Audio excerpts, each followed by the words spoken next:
Hey everyone, welcome back to the lab. In this video, we're going to be reading about the rise and fall of Ruby on Rails, my thoughts after 15 years. So I'm not really a Rails guy. I actually don't really like the language that much, but I stumbled on this article or this Reddit post, and it really resonated with me around the kind of like love-hate journey with different technologies. And so I thought this was a really good read and thought it was worth the reshare. Okay, so let's read this. I just wanted to share some thoughts on Rails and its current state and what I've learned along the way, especially recently. Kind of long, like really long. All right, in the beginning, I started with Ruby on Rails in 2007 or 2008, and I'm thankful I got to see the whole wave when Ruby was the absolute hottest language and the pay was insane. It started so many huge companies that are just commonplace today: Twitter, Airbnb, and Shopify. By about 2013, I realized that Rails was on its way out, sorta. It at least wasn't the hotness anymore. When Alexander the Great died, his territories were split between 4 or 5 generals. That's sort of what it felt like to me. Node hit the scene and a ton of stuff went that way. Go arrived and fast APIs went there. Tons and tons of front-end frameworks came along. Yeah, so this person's been coding for a long time. In 2007 or 2008, I was in middle school, I think. But my understanding of the history here is that basically this time before like Python and Ruby and stuff was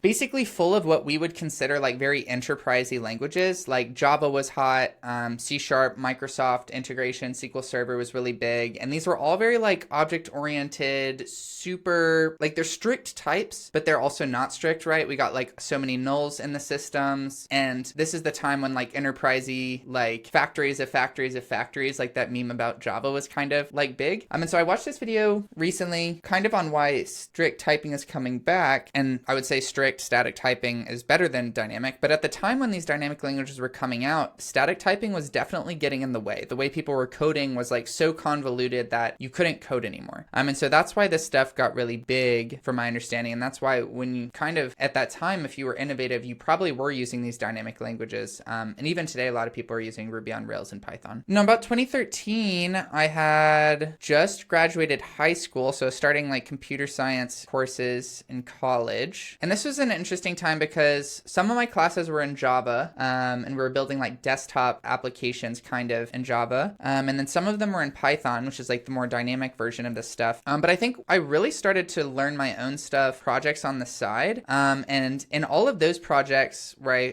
I think I actually learned a lot was mostly in Node because React was coming, I believe. When was React released? Yeah, the initial release was like 2013. So 2013, 2014, 2015, like Node was big, React was big. And this and Vue were like the hot stuff for how to build little websites and web apps and stuff like that. Okay, heyday is over. It's safe to say that in 2023, Rails is just not what it once was. The amount of jobs are way down and the pay is too. It's not by any means terrible, but it is what it is.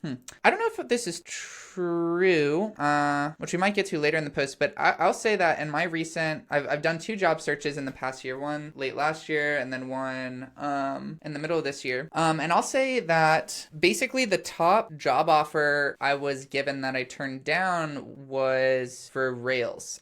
So people want like have open positions for Rails, and I frequently have to tell those people like I'm not interested in working in Rails because I'm not. But these kinds of offers or openings are like pretty common. So I'd say Rails is still definitely used. Now, is it less than what the amount of jobs was then? Probably, because I'd say like probably the big one now is like React is currently still like really big. So I bet React kind of ate Rails's lunch a little bit there. And I'd probably say that the pay is probably down because I'm not seeing like any of these big tech companies really using Rails. Like they're mostly still startups who are trying to move very fast. And so they're kind of paying like startup amounts, which is usually pretty decent for software engineers, but like just probably not as much as like you'd make from one of these big tech places. For me personally, I really embraced the change. Rails to me had gotten so bloated. I mean, almost everyone was running Rails and React or something. It's not the greatest language because it's always been difficult to hire for. So most of my last 15 years have been in Rails, but then in 2019, I decided to semi-retire. I drastically reduced my expenses by about 80% and could live off the money I saved in investments, etc. So it looks like they fired a little bit. I tried that too earlier this year. I was so bored that I had to like go get a job basically. But good on them for doing this, I suppose. I would say I don't regret it. Like, I think you should definitely try doing something like that and then see how you feel, because I think you'll learn a lot about yourself, especially if you like keep pushing it off 5 years and then you eventually decide that you don't like that. That's gonna be much worse than you just try it now. Kind of come to that decision, then you can like make a game plan with more information. All right, so trying other frameworks. With that free time, I decided to do what any self-respecting programmer would do. I did side projects. I love to code and I just wanted to make stuff, and I figured I'd build some stuff and maybe make a few bucks. Yeah, I feel like this is always the start of like an extreme programming story. It either goes really well or like really awful. Well, that didn't go as planned. I tried all the languages out there. Rust with Leptos, Dioxys, SvelteKit. I'm a fan of SvelteKit. React, Next.js. Next.js not bad. Remix, heard good things, solid. Haven't tried this. Not sure it's worth doing, to be honest. Elixir Phoenix, heard a lot of good things. Yeah, I'm curious if, I guess with Rust, he's probably using types for sure. I wonder if in these he's doing typed or not. And it seems like a lot of these are JavaScript frameworks. So he went a little bit into Elixir, but I wonder if there's like why not Python, or why not, I guess he says you did PHP here, but I guess I'd say this isn't all the languages, but it's a decent amount. The worst part was I'd write the app and would even finish it, but then I'd write it in something else, like literally from scratch. I wrote the same to-do app 6 times. I even used PHP, but I wasn't going to use Rails. Rails to me was too clunky. It's heavyweight. It's such a pain to install on Ubuntu. I just hated it. Like with Node or Go, I could install the language in 2 to 3 minutes and the app is running on the server. It's so easy. I loved it. Yeah, I don't know about this. I don't know why you're installing anything on anything really. Don't do this. Yeah, don't do this. Maybe you can do this if like you just want to run something locally or want to use some of the command line tools. But for the most part, I think you should just run things in Docker containers, because then you don't have to deal with any of this stuff. Yeah, and for most apps, you're just building a website or something, so you just need to kind of open a port. This solves like all of these issues. So I don't think this is a valid critique of Rails. I couldn't put my finger on it though, but there was always something missing, something I was chasing after in developing these apps, but I didn't know what it was. But it was always something. With some of these JavaScript frameworks, they were incredibly popular, but even things like getting access to the cookies was hard via RPC calls. It's newfangled, but it just doesn't work. Yeah, this is valid, but often when I see things like this where it's like something was always missing, I'm kind of like, maybe it is, but I think there's like more often it's like you're new to this and you don't know how this community solves for this thing, or in this case, it's like, why do you need to do that kind of thing? Like RPC calls, one, not a fan of RPC calls unless you like really need the performance out of it. Two, if you are making RPC calls, probably you can just do it behind a gateway or something. Like there's probably a reason that the cookies weren't sent with this thing. Like, are there cookies even over here if you're like deep inside your own network? So either, yeah, this kind of makes me think that the author either didn't know how to do these things, or there's like a problem that they were trying to solve that this community just isn't, it's not a problem in this community, but I don't know enough to know for sure. I had cookie issues in Nuxt, where your best bet for handling cookies was a third-party plugin and it's semi-abandonware, or at least the documentation is bad and there isn't much activity on it. So then I'd use something like Alpine.js, which is nice, but doesn't support components. Yeah, so I'm getting more confident that they just didn't know things. So I've had similar issues with like, not with Nuxt, but Next.js and SvelteKit. And usually if you're having these cookie problems, it's not because the cookies aren't there. It's usually because you're not utilizing this server-side framework correctly. Like you're either doing this on a client path so you don't have cookies, in which I'd bet this third-party plugin, what it does is for a client path, it's pretending to be a server path and then it just passes that thing down. So we're kind of breaking the paradigm of the technology. So like you're going to run into problems. And so I feel like this person just, didn't know these technologies well enough because they were new to them. And then they were trying to solve problems in the same way that they were doing it with Rails previously, which is like all server side. But those problems and solutions just don't even apply. So it's going to be hard to find the answers here because like it's not really relevant. And then yeah, Alpine.js doesn't support components. Not true at all. You can do server-side rendering, build your own version of components. Like, yeah, it's not going to be like client-side components, but like that's because this isn't a client-side library. Like the whole point of Alpine is to add a little bit of interactivity to something that's mostly server-side.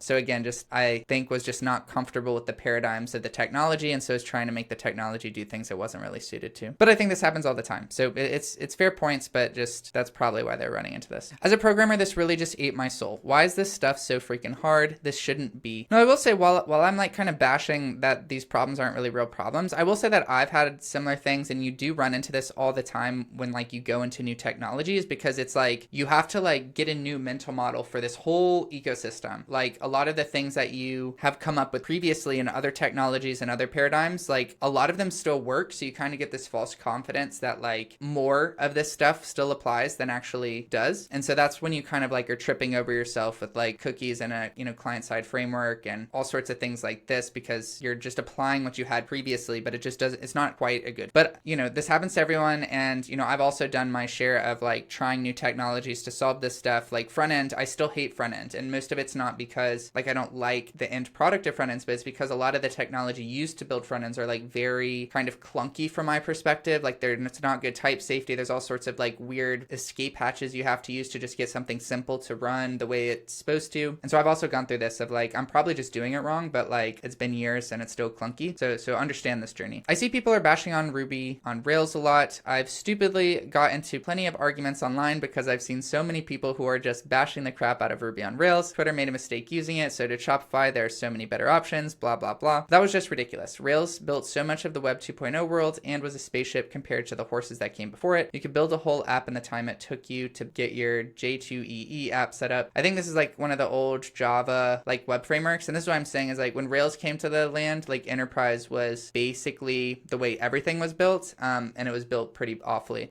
So this is probably a huge breath of fresh air. And I've also gotten to this argument quite a lot of like saying like, hey, this language isn't going to scale, or like, here's all these reasons why you shouldn't. But like, you know, for most people are building like this tiny thing. So it actually doesn't matter if it doesn't scale at all. And then those that will scale, that's like a good problem to have because now they should have like the revenue or the fundraising to like go pay for people to build it better.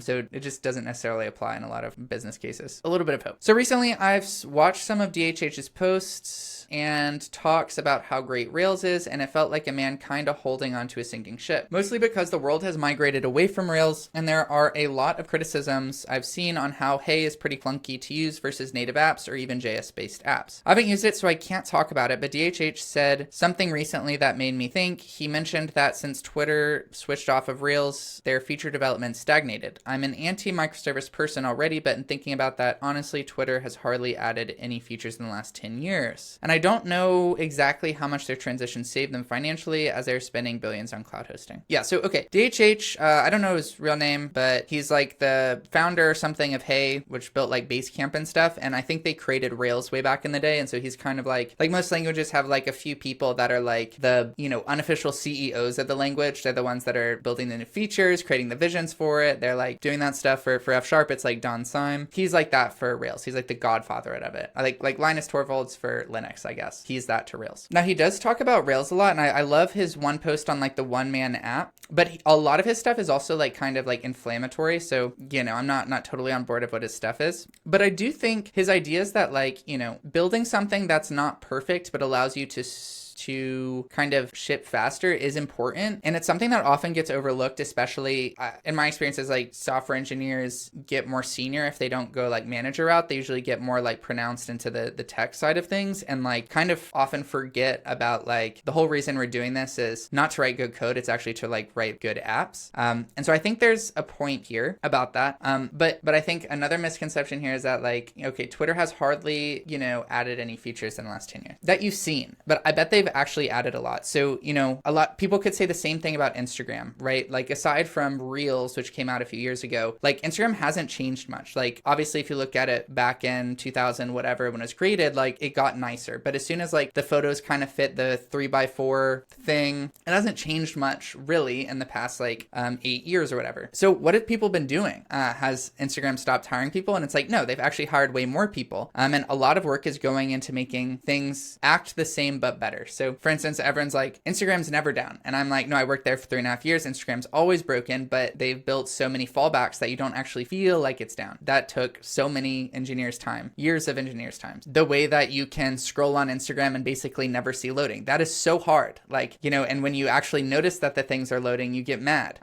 Like how much do you get mad? It's usually not that often. So that's actually took so much engineering work to do. And so I feel like Twitter was probably similar, you know, pre-Musk. I don't know what Musk's doing now, but I don't think this is a fair point against Twitter. And I don't think it's a fair point for Rails because they're solving different things. At the point that your Twitter at this size, Rails, you've outgrown Rails. Instagram was running on Python for a long time. It still runs Python, but it's not the same Python you or me can get off the shelf. It's like one that they've forked and that's like 8 times faster than what's available in the public. That's what you have to do to get something like this to scale. And so they're spending a lot of their money on just keeping the things up, probably removing like spam, bots, all sorts of things. That's what they were doing. And the other point is like, okay, let's say that you could push out features all the time. Should you? And the answer is usually no, right? So it's like, I think about this a lot in terms of like food recipes. So like vegetarian food and like vegan food and stuff, it's always so weird to me that like they're basically creating these weird recipes that approximate like meat. It's like, this is a veggie burger or something like that. And then you'll see a lot, like even in fusion and stuff, like there's these crossovers, but they're often something that we already know. And part of that I think is psychological, but I also think that part of this is like, we found a peak in human behavior. Like we have done a lot of tests and this just seems to be the peak that we can find. We don't know if it's a local peak or a maximum peak, because we're probably not willing to destroy everything we've done to like go seeking another peak, but this is like the peak we found. And so when you think about it from that perspective, it's like you could build all these features, and likely Twitter, just like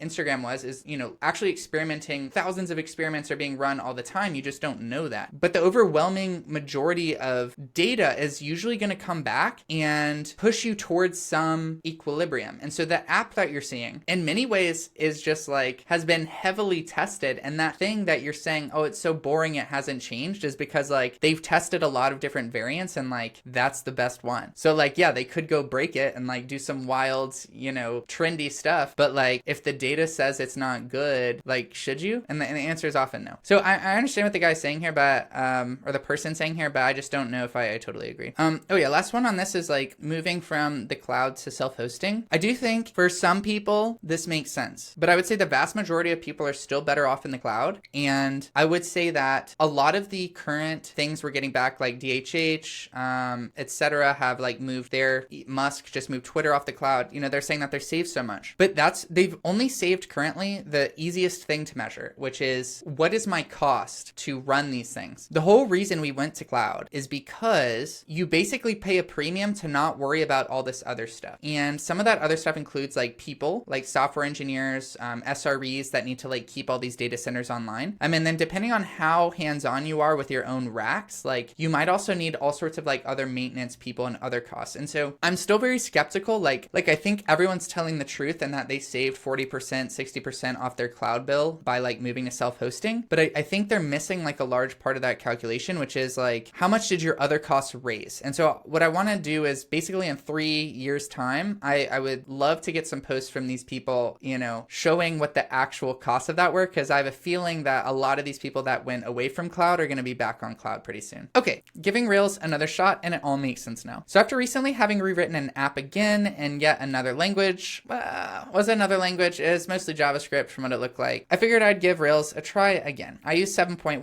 and after not having used Rails for a year and a half, I actually forgot a lot, but it wasn't too bad, came back to me pretty quick. After 2 days, I had my app written, and it all made sense to me now. That's why I just couldn't live with the other apps I had written. Rails, for all its flaws, is actually absolutely incredible. If you need to set up an association between models and have a dependent destroy, no problem. Yeah, I see why this person likes this, but I personally don't like this. This looks awful.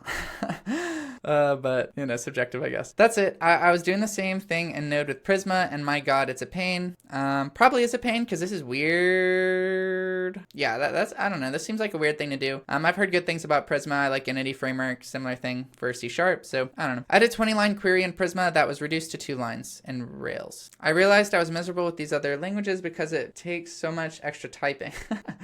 Ruby is just amazingly easy to use and so powerful. Yeah, I mean, this is doing so much like under the hood that I don't know if I'd trust it. So like I would probably prefer the 20-line query that like gets all the things and destroys them one by one in a transaction. But to each their own. I see like if you're doing this a lot, maybe that's nice, but I don't know.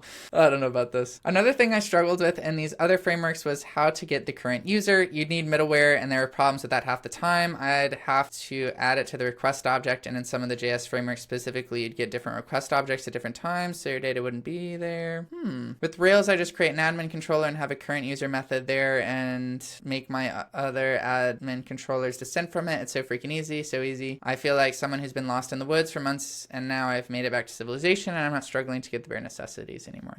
Yeah, this is what I'm saying. Like, okay, like just use an admin controller and put this method on it and descend from it. Like me coming onto Rails, that would not be like idiomatic for me. But this guy's coming back to it and he's like, look, the solution's so easy. But this idea of like getting the current user, oh man, you'd need a middleware. The admin controller is a middleware. So like, yeah, of course you need a middleware if you're gonna like do do things automatically on a request. So I really think that this person, you know, did this thing, which is very common, by the way. Like, I'm not saying that they're a bad person, but they ran around with their Rails hammer and they tried to hit a bunch of different nails that the hammer wasn't compatible with.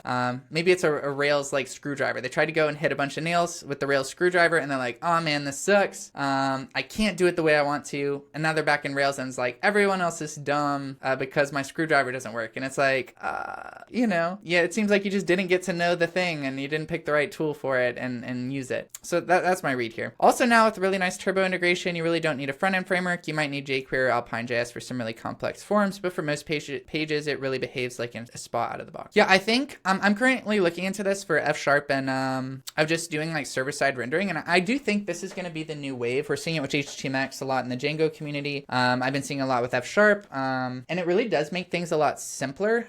Elixir has Phoenix Live View, similar. Rails here has Turbo. Golang has Temple, I think. And I think we're going to move kind of like back the other way. We went like super front end, move everything to the front end. React is doing server things now. And now we're kind of like going the other direction of the pendulum where we're like do everything back end. And then the front end is just like a simple UI for the back end. And I think this is going to be a wave we'll probably see for the next few years. And it's really nice. I got to say, it's pretty nice to only have like one code base and it just kind of like works. And if you're asking like, how does this happen? It's basically you do server-side rendering, worked forever, but now we have these other things like HTMX and Alpine.js, which kind of is like what people tried to do with jQuery, but it's much nicer, much smaller. So you're only doing very small, tiny things with it, which in most cases is enough. Okay, it's amazing that really no other framework has really caught up with Rails. Laravel and PHP is quite good and has tons of add-ons. It's nice, but really I'm just blown away by how good Rails is. I'm really lost as to how so many apps are written in JS frameworks without all the features that Rails has. No one has made a popular and unified platform that has validations, a great ORM, and all the other things Rails has. You have to kind of bolt on your own stuff to get it going. Yeah. I mean, this is the Rails mindset, right? And like, you know, it's very fair. And the Laravel one for the most part too. Like, it's this idea that like, we're going to give you batteries included and we're going to do everything. And so for some people, this is great because it's like doing everything the way you want. But for the most part, like a lot of people, like me included, like we're hesitant to go for something like that because it's likely that, you know, I might even like most of the things you're doing, but there might be one or two things you're doing that are so bad that I'm like, I need an escape hatch. And sometimes these batteries included frameworks don't give you an escape hatch to do things differently the way you want. And that is a red flag. That is a deal killer right there. And so I think this person is coming in with the idea that like they can just, everything is going to have a Rails. And to be fair, like Next.js and stuff like that, they try to give you a framework that you can plug things into. So it's kind of like that, but it's not giving you everything because there's so many choices that like making those choices would probably lock out a lot of people. So I again really think this person is just coming from a Rails mindset, which is fine. That's what they want, a batteries included experience. But for most cases, that's not what most people are looking for. And I guess I'll rephrase that to say like most people in an ideal world, that is what we would want. But the problem is the world isn't very ideal. And so it's not like I get batteries included the best things ever. It's like I want the best things ever. I try the batteries included framework. I find 3 things wrong with it. And those 3 things are deal breakers. And so now I need to back up all the work I did and go start with something new that allows me to plug and play so I can pick the best ones that I need for my use case. And so if this Rails was the best at everything, that'd be great, but it's just not. Okay, so what is the future of Rails? Having seen how great Rails is, I've decided that all my future projects are going to be Rails projects. Great, awesome. Love the conviction. The only problem is that for me, I have to use Docker Compose. I don't want to deploy to platforms like Heroku as this is not a problem. This is what you should be doing. I'll say it again. If you're not containerizing your apps, like you're just basically making things hard for your future self, right? Like that's what you're doing. You're making it hard to move to different clouds. You're making it hard to do upgrades. You're like making it so it's possible that the server you're on has like some weird mutation that you're relying on and that you're going to forget in like a month and then you won't be able to like reload it. Definitely use Docker Compose, use or whatever container engine of choice you have. But it's just not worth doing anything else these days, I don't think. It was fine though. I wrote a Docker Compose file with Nginx in the front and it wasn't really a problem. Yeah, like people, they're like, oh, I hate this layer of abstraction. And like, it sucks for a few days. And then once you get one that works, you're fine for the next like 3 years. So I think it's really worked. So what is the future of Rails? I don't think it'll ever go back to being the primary driver of startups, as the world has passed it by, but as I'm realizing, they probably shouldn't have. I wouldn't write a 25,000 RPS API in Rails. I'd use Go. This is requests per second, but for an actual app, it seems like a really great way to go still. Yeah, so like I said, I did this like job search earlier this year, and the primary driver of startups, like a lot of startups are using Rails, like a lot of them. I think it's definitely still a big startup thing. I think it's still running some big companies too. So I don't think the world has passed it by, but I think it's like, its React phase is over, right? Like React is super huge now, but it's slowly coming down because people are kind of like, this is too complicated. Rails was super big, but we kind of realized other languages are here. So now it's kind of in a steady state. Like it's beyond the hype cycle. Yeah, if you're doing performance critical code, like Rails probably isn't it. I really just don't think most people are. And if that's not your differentiator in the market, then it probably doesn't mean much to focus on performance. You should instead focus on like developer experience and dev velocity, how easy it is to make this thing reliable, things like that. And this is like bad. Like this doesn't matter. With the cloud these days, like again, unless you're doing like video games or like high frequency trading, like you can horizontally scale like so easily to 25,000 RPS. Like that's easy. That's like table stakes. Like it's just not hard. So I don't think this is a good reason not to use Rails. But if you do care about performance a lot, then yeah, sure, use Go. But you know, this is doable by Rails stuff. And it's so fast to develop in. Servers might be twice the cost, but realistically, you got to get pretty big for it to even matter. And yeah, the cost of servers just in most cases is minimal compared to the cost of people. So what you want to optimize for is the cost of people, because that's going to give you more winning or more savings that you can, you know, use on more servers. I'm really curious to see how things go. I'm now back in love with my best programming friend, but I do feel like it's a somewhat dying framework, and maybe that's okay. Maybe it'll be a COBOL type language where you can get paid well in it for years to come. Even if its glory days are past, I'm looking forward to the future now that I know that what I was missing. Yeah, so I disagree with a lot of this person's points, but like I totally understand that this is like a pretty normal journey, right? Like you have a language that you've learned a lot about, and then you're like, things suck, and you like go out into the world looking for something. This is probably like the hero's journey, honestly. You go out into the world looking for a better thing, and you learn things, you have trials and tribulations, you have wins, you have losses, you try all these things, and you know, you come back and you're like, you reflect, like what happened? And sometimes you learn a lot of things and you take it back with you, and like the new thing is better and you appreciate that thing more. But sometimes you go out in the world and you're like, that stuff, it just wasn't better. Like I actually had it better here. And I think that's good. That's normal. I think this person tried to, you know, run around attacking every problem as if it was a Rails problem. And that's not always true. And so like all these frameworks have different paradigms. I don't think they really took the time to understand the paradigms that were there. And so they could have probably made use of all this stuff. At the same time, I understand going back to this thing that you know, and you've seen how everything else does it, and maybe you just don't like those paradigms, and that's totally valid. And now they like Rails, and now they're going to be so much more happy like going to do Rails. Like for me, this is what I did with startups. Like I was doing software engineering for 3.5 years, or I guess 5.5 years. I don't know how many years now, and I just got bored. I was like, I'm not learning anything, not doing anything anymore. So I tried a startup, didn't like it. Tried to build my own startups, and just was like, this is a lot of work for like very little returns, and it's not as exciting as it was to just build things. Now I got to worry about like business and money and marketing and fundraising and all this stuff that I don't really want to do. And so when I came back to,